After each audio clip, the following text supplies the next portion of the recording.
Actes, chapitre 21, à partir du verset 26 jusqu'au chapitre 22, le verset 1. Paul prit alors ses hommes, se purifia avec eux, et entra le lendemain dans le temple pour annoncer à quelle date la période de purification prendrait fin et l'offrande serait présentée pour chacun d'eux. Vers la fin des 7 jours, les Juifs d'Asie, qui avaient vu Paul dans le temple, soulevèrent toute la foule et s'emparèrent de lui. Ils criaient : « Israélites, au secours ! Voici l'homme qui donne partout et à tout le monde un enseignement dirigé contre le peuple, contre la loi et contre cet endroit. Il a même introduit des non-juifs dans le temple et profané ce saint lieu. En effet, ils avaient vu Trophime d'Éphèse avec lui dans la ville et croyaient que Paul l'avait fait entrer dans le temple. Toute la ville fut dans l'agitation et le peuple accourut de tous côtés. Ils s'emparèrent de Paul et le traînèrent à l'extérieur du temple, dont on ferma aussitôt les portes.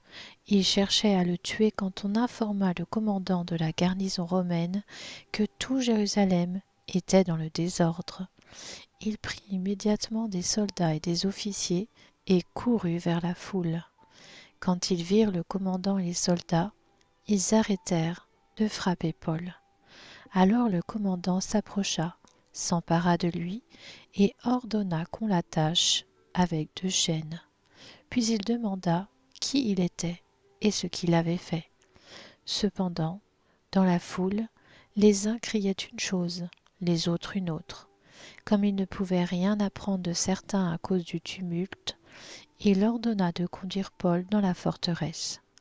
Lorsque celui-ci arriva sur les marches de l'escalier, il dut être porté par les soldats à cause de la violence de la foule, car l'ensemble du peuple suivait en criant « À mort !»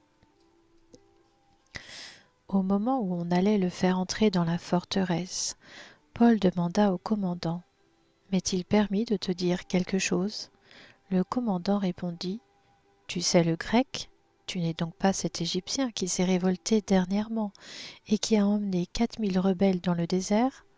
Paul reprit : « Je suis juif de Tarse, en Cilicie, citoyen d'une ville qui n'est pas sans importance. Je t'en prie, permets-moi de parler au peuple. » Le commandant le lui permit, et Paul, debout sur les marches, fit signe de la main au peuple. Un profond silence s'établit. Paul leur adressa la parole en langue hébraïque. « Mes frères et mes pères, écoutez ce que j'ai maintenant à vous dire pour ma défense.